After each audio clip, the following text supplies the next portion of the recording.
Welcome to Tank Brick Studio. In this modular building series, I'll show you how I modify original sets and customize them for my LEGO city. Today, I'll be sharing how I converted the Grand Emporium into a hotel. As usual, I like to start with a comparison of the original build and my modified version. One obvious change is the sign. It now says hotel. I've also increased the height of the ground level to create a grand lobby, and the hotel is now one level taller. As with my other modular modifications, I've tried to maintain its original look. Let's take a closer look at the changes.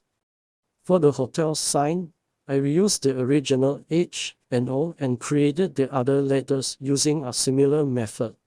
I made the top part of the T higher so I could place the letters closer together with a nice curve. I also added some gold star pieces I had lying around. They fit perfectly in this spot.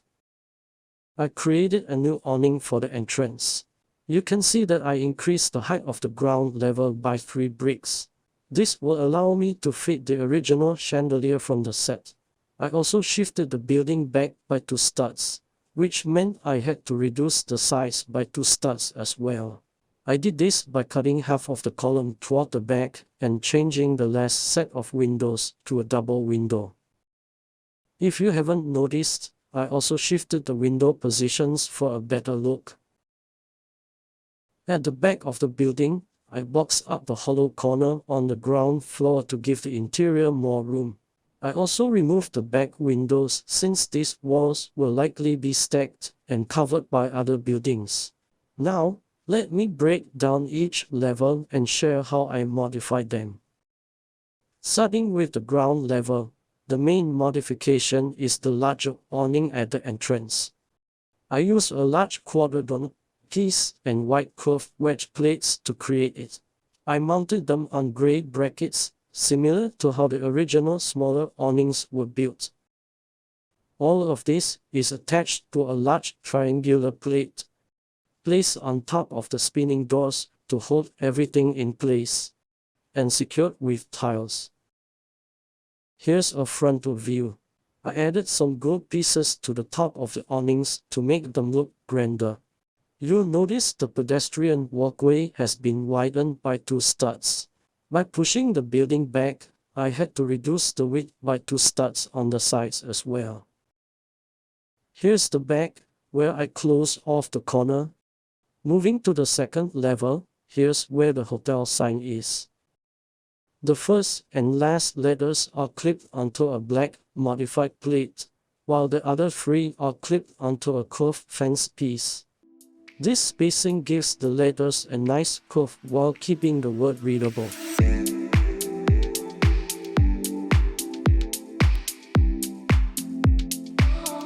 Inside, I could only fit 2 hotel rooms, each with its own bathroom.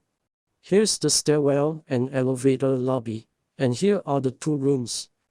Since I worked on the interior separately from the exterior, I didn't link the bricks on every layer.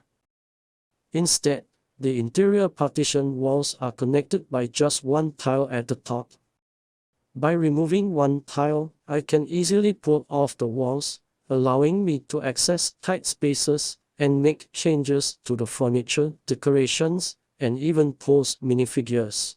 Initially, I used jumpers and tiles at the base to plan out the interior space.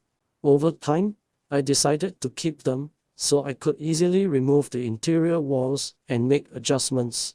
This method is great because it lets me change the interior without affecting the exterior walls. Now, I'll show you how I optimize the inside of the windows. I didn't use dark green windows for the entire stretch. Instead, I alternated them with tall bricks, saving enough pieces to make another level or 2.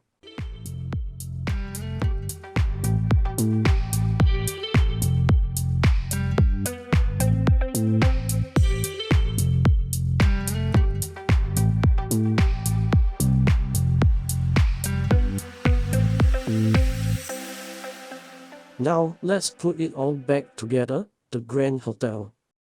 This is not the final version, as I plan to come back and upgrade it in the future. There are a few things I want to improve, like the trash can, ice cream cart, the spinning door at the entrance, and the mailbox. Also, I think the white flower emblem at the top of the building could be something nicer. Here's a look at the minifigures for scale.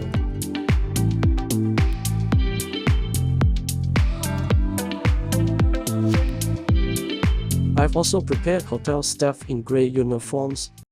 They can't wait to start working. And John Wick is checking in.